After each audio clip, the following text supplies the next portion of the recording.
Talvez essa pessoa possa ser você. Uma pessoa me chamou por telefone e disse: Renato, preciso que você me ajude.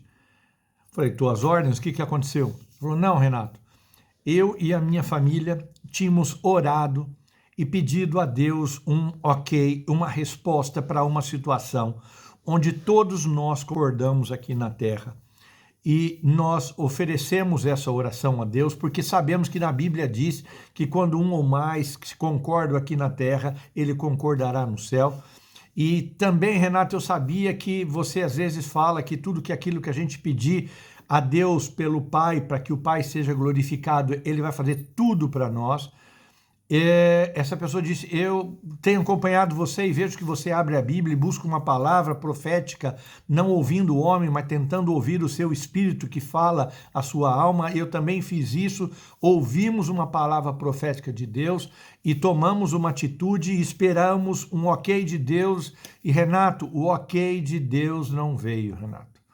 E agora eu estou me sentindo mais ou menos como o salmista que diz: Pai, Pai, por que o Senhor me abandonou? E também estou sentindo mais ou menos como Jesus disse na cruz: Pai, Pai, por que o Senhor me abandonou? Ou seja, Renato, me ajuda a tentar ver o que é isso, porque as promessas de Deus estão aí. Se eu ouvi alguns religiosos e pude perceber que eles estavam buscando falhas em mim, na minha relação, tenta me ajudar, Renato, por favor. Olha, e eu tenho que confessar para vocês que foi muito difícil. Eu busquei a Deus e falei: Senhor, me ajude a falar com essa pessoa. E o que eu disse para essa pessoa, como eu falei no princípio, talvez possa ser você, as promessas de Deus na palavra dele, na Bíblia, elas são reais e verdadeiras. A Bíblia, ela não mente e nós temos que continuar confiando nas nossas orações, segundo o padrão bíblico, segundo uma oração espiritual, não uma oração na qual só nós queremos, mas que seja benefício para todos, que seja para que Deus seja glorificado. E essa pessoa tinha feito tudo isso e não conseguiu. Então eu pedi ao Senhor e o Senhor me falou: Renato, mostra 2 não oks, 2 oks que eu não dei. O primeiro, Renato, você fala para essa pessoa de Paulo, que Paulo tinha um fator primordial, ele estava com muita dor, ele estava sofrendo muito, ele tinha um espinho na carne, ele tinha uma doença física horrível, e ele orou para mim, me pediu mais de 3 vezes ele me pediu, e eu disse para ele: não, Paulo não teve o meu ok.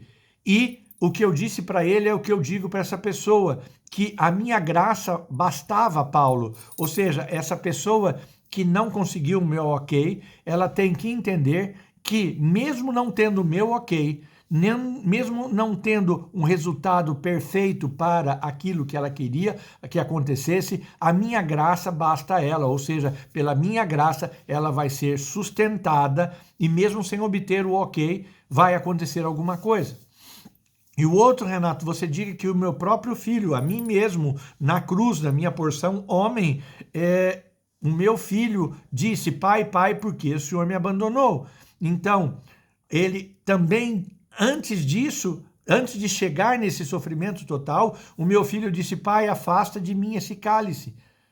Ou seja, o meu filho também quis que eu afastasse esse cálice dele, mas eu não o afastei e ele aprendeu algo que eu quero que essa pessoa que falou com você também aprenda. Diga para ela que nem sempre o fato de eu não afastar o cálice significa que eu o abandonei, mas sim é que eu estou querendo mostrar para ela que estar no centro da minha vontade é o lugar mais confortável e é o lugar mais seguro.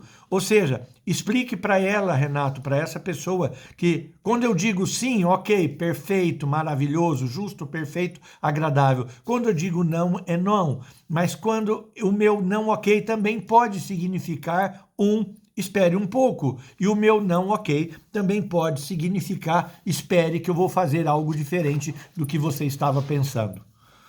Uau, como é difícil entender isso. Aí expliquei tudo isso para a pessoa e a pessoa me disse: Renato, mas e aquela história que tem na Bíblia de que tudo que o homem semear, isso ele vai colher. Eu tenho tentado ser bom pai, um bom marido, eu tenho feito aquilo que o Senhor me pede, Renato, e recebi esse não, ele é uma garantia dele que que tudo que o homem plantar, isso vai colher.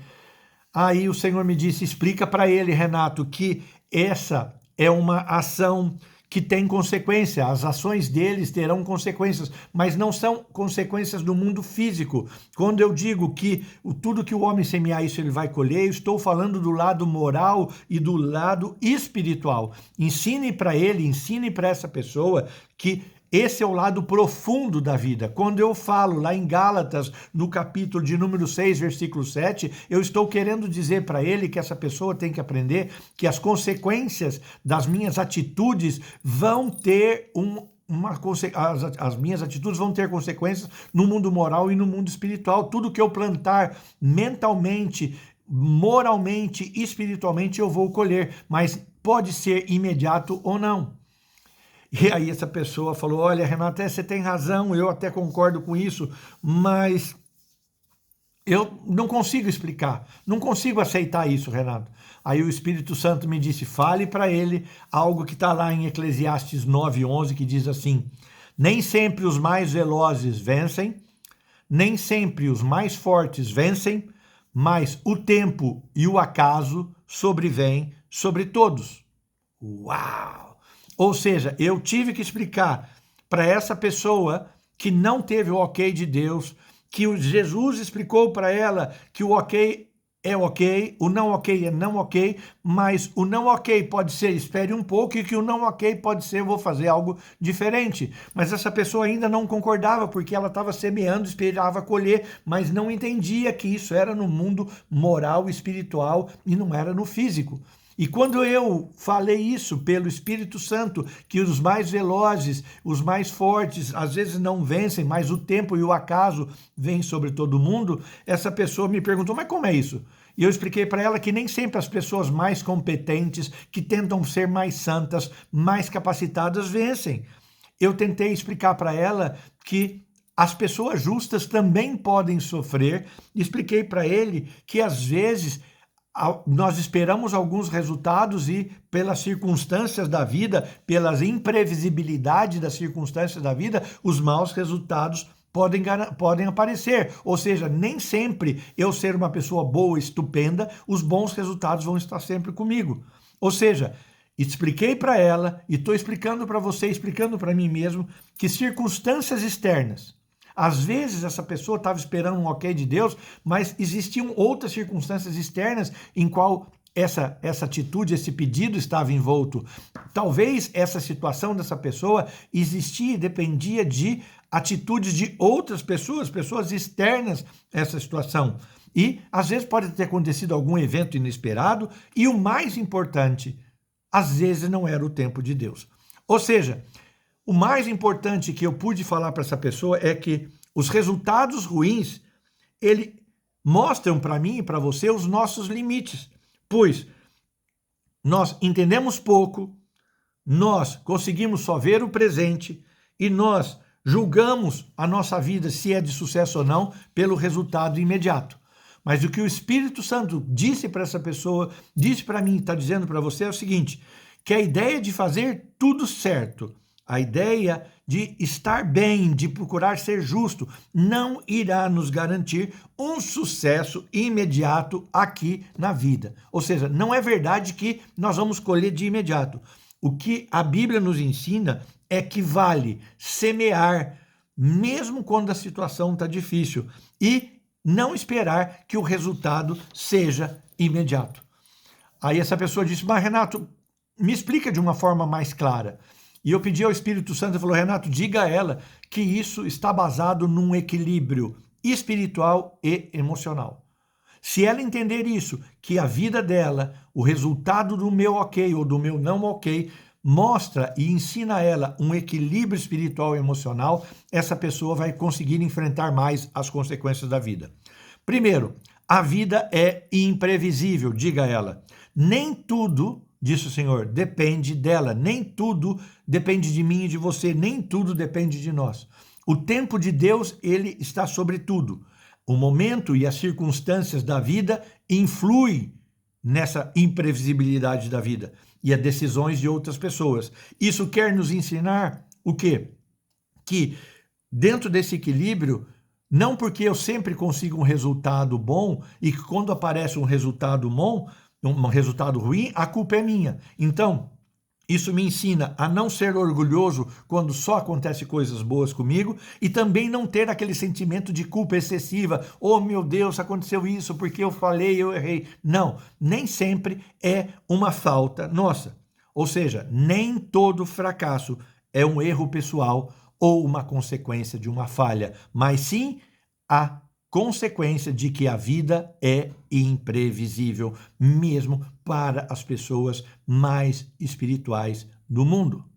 O segundo ponto de equilíbrio espiritual e emocional que o Senhor me mostrou é que as nossas ações vão ter consequências. Sim, as nossas ações vão ter consequências. E o que Deus quer com isso? Como é uma atitude moral e espiritual que nós devemos sempre semear o bem, sempre. Nós devemos agir dentro da nossa vida com a maior integridade possível, trabalhar da melhor maneira, fazer tudo como se fosse feito para Deus, cultivar boas relações interpessoais e investir sempre na justiça. Quando eu faço isso, que as nossas ações vão ter consequências, eu tenho que entender que a recompensa não significa que vai ser imediata. Eu não vou ser bonzinho para conseguir algo imediato. Isso é de uma outra religião. O que nós temos que entender é que o semear é minha responsabilidade e que o colher vai depender do poder de Deus. Ou seja, dentro do equilíbrio espiritual e emocional, as nossas ações vão ter consequências. E o último ponto que o Senhor Jesus quis falar comigo foi a respeito do sentido de nós nos sentirmos abandonados. O abandono pode atingir a todas as pessoas. Ou seja, o não ok de Jesus pode tocar a todas as pessoas. Ou seja, o que Deus quer mostrar com isso? Quer mostrar que Jesus, o próprio Filho de Deus, o próprio Deus, falou para si mesmo, puxa, por que você me abandonaste? Ou seja, o que significa isso? O que isso tem a ver com o meu equilíbrio espiritual e o meu equilíbrio emocional? Se você entende que eu e você não temos que ter vergonha de Deus, isso vai fazer com que nós nos acheguemos mais a Deus quando a dor chega, quando a decepção chega, quando o não de Deus chega. Então, quando isso acontece, a dor, o fracasso, a angústia, a tristeza, eu tenho que chegar diante do Senhor e dizer, Pai, por que o Senhor me abandonaste? E Ele vai explicar, como Ele está explicando para nós, que às vezes não é um abandono, mas sim um preparo para o nosso equilíbrio emocional e espiritual. Ou seja, quando você diz para o Senhor, na hora do seu abandono, na hora da sua dor, por que Ele está te abandonando, quando você tem uma relação sincera com Ele, isso vai gerar em nós e na nossa relação com Deus uma intimidade espiritual. O teu pai e você vão conversar de uma forma sincera e franca. Por quê? Porque a nossa relação com Deus não deve ser uma relação falsa, hipócrita, na qual nós queremos estar bem com Ele para que Ele possa nos dar as coisas. Nós temos que entender que se nós somos fiéis no pouco, Ele vai ser também fiel no muito. Ele quer que nós tenhamos fidelidade para com Ele. Então, de tudo isso que essa pessoa, o Senhor falou que ela teria que aprender, é que ela deve continuar orando, buscando sempre a resposta de Deus. Não desista disso, Senhor. Não desista de buscar a resposta positiva e o ok de Deus. O que o Senhor quer que essa pessoa continue fazendo é haja sempre com responsabilidade. A parte que te toca, faça da melhor maneira possível. Continue mantendo sempre a confiança em Deus, mesmo sem entender as circunstâncias da vida e as razões das outras pessoas. E diga para a sua alma, diz o Senhor, para o seu corpo físico, que o teu espírito está dizendo a você que Deus é soberano, Ele sabe de tudo e que um não é não.